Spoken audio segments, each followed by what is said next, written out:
Hi guys, it's Christy here. Welcome back to Littles and Loving It. Um, Today I wanted to do my how I survived my second C-section video, but mommy duties call, so I guess she's gonna be joining us. Okay, so most of you guys know that I had my second C-section on December 14th, 2017. I had, can you see her foot? This little girl right here. So I like to think I know a little bit about C-sections and just how to make it easier for yourself. Now with this C-section, it was a lot more difficult than when I had Jade. Like when I had Jade, I was up and out of the bed, like walking around a lot, around like 3 or 4 days, because I had to go to the NICU to see her. You know, I tried to go as often as I could. But with this C-section, that would have been really difficult if she would have had to stay in the NICU for a long time. Luckily, she was only in the NICU for 1 day, I think, after I got discharged. So anyway, I have my notes here, and we'll just get right into it. So the first thing that you can do to ease your pain when you have a C-section, and this is one that was told to me by the nurse, I didn't know this, is you have to pee often. So the nurse told me that a full bladder puts pressure on the uterus, and that is painful. It hurts. So if you pee often, your bladder won't get full enough to put a lot of pressure on your uterus. So number one, pee often. The second thing that can help ease your C-section is to avoid constipation. Now, y'all don't want to be ending up calling on Jesus, okay, because you're constipated. It's no fun, okay? So you have to drink a lot of water, and you have to eat a lot of foods with fiber in them, because you don't want to have to push either. I mean, just if we're being real right now, you don't have to push. You just want it to be as easy as possible. So drink a lot of water, eat a lot of foods that have fiber, and avoid foods that have that will make you constipated. So when I was in the hospital, they gave me these snacks. Like if I would get hungry, one of the nurses would go grab me these snacks, and it had 4 little trays in one. And one of the trays had like a fruit. It would be like blackberries or strawberries. The other one had nuts. And then 2 of the trays had cheese. 2 different kinds of cheese. And I like cheese. And y'all, I went ham on the cheese. Biggest mistake of my life. Okay. Just hold off on those kinds of foods for right now. So another thing is, what you'll figure out anyway when you have your C-section, is to squat, don't bend. If you drop something or you need to get low for whatever reason, squat, don't bend. Bending is really painful. Bending hurts. So the next thing you can do to help just ease the pain and make it easier on yourself is, when you're in the hospital, when you're getting in and out of your bed, lower the bed to the lowest setting. Make it as close to the ground as possible. And when you get home, use a stool or a step to get into your bed. I used one of my daughter's. I put it right by the bed, and I used it to step into the bed and to step out of the bed. That made it a lot easier, so I didn't have to lift my body. So that I didn't have to lift my body to get in the bed. So the next thing, after you have your first shower, and not just after your first shower, but for the first probably week or 2 after you have your C-section, after you bathe, first of all, you want to bathe with your back facing the water, and then you can, when you wash the front of your body, you can just step back and let the water come down your shoulders onto the front of your body to rinse the front of your body off.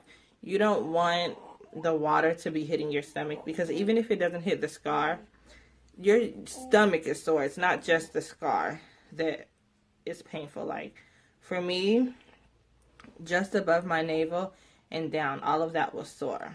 So I didn't want any I didn't want the water coming down on it hard. So that was a good shower tip. But also, when you get out of the shower, you can take a pad and, well, you want to pat dry the scar area. You don't want to rub, and you don't want to put a lot of pressure on it.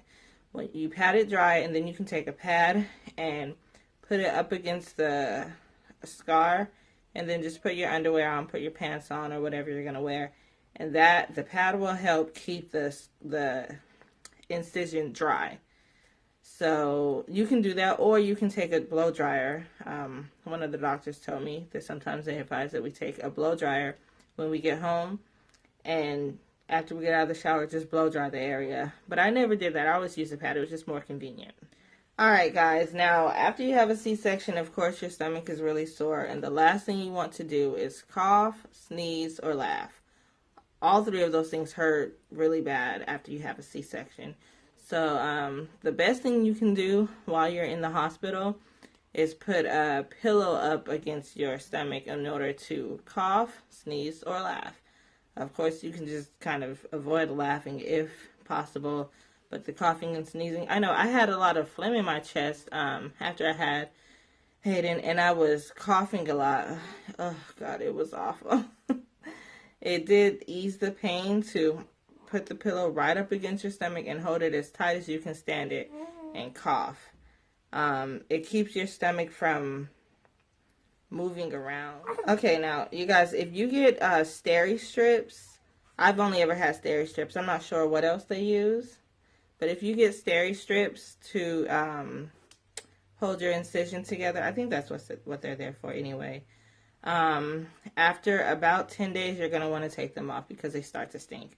So whichever ones don't fall off, you're going to want to take them off. Now, something that I learned with this C-section that I wish I would have known when I had Jade, because I darn near cried when I took the steri strips off when I had Jade. When I had Hayden, I took a shower and I took them off while they were soaking wet. It made it so much easier to get them off. Basically they just peeled away. Whereas when I tried to do it when it was dry, it was painful. Not just like, like when you rip off some wax or something off of your arm. Not just painful like that, but again, my stomach was sore. So it hurt. The whole bottom part of my stomach hurt when I was taking off the steri strips when I had Jade. But this time around, you wet your steri strips. Just do it right after you get out of the shower. And that way, it doesn't hurt. They just peel right off. Okay, guys, and my last tip, only some of you need to hear this. Some of you won't. So I'm not really good with taking medicine, and when I had Jade, I didn't really take my pain pills once I left the hospital. But when I had this one, I did not hesitate to take pain medication. Of course, you want to take it per your doctor's orders. Don't overdose or something. But take your pain medication. I had to be told that, they cut you open, Take the pain medication. It doesn't make you weak or anything like that. Just be careful if you're taking something that's kind of like a hallucinogen or something, or if that's the reaction that your body is having to it. Be careful with taking something like that and taking care of the baby. If you are hallucinating, you want to talk to your doctor about it. They had me on Dilaudid and ibuprofen. And the Dilaudid made me hallucinate a little bit. So I took it in the hospital. When I got home, I only took the Dilaudid when Alex was near and not when I was laying with Hayden. And then I would take the ibuprofen as needed, per my doctor's orders. But don't hesitate to take your medicine. You don't have to be Superwoman. And remember, you were just cut open and a human being came out of you. Okay, guys, those are my tips for how to survive your C-section, whether it's your first or your fifth. Thanks for watching. Don't forget to like, comment, and subscribe. And we will see you guys in another video. Deuces.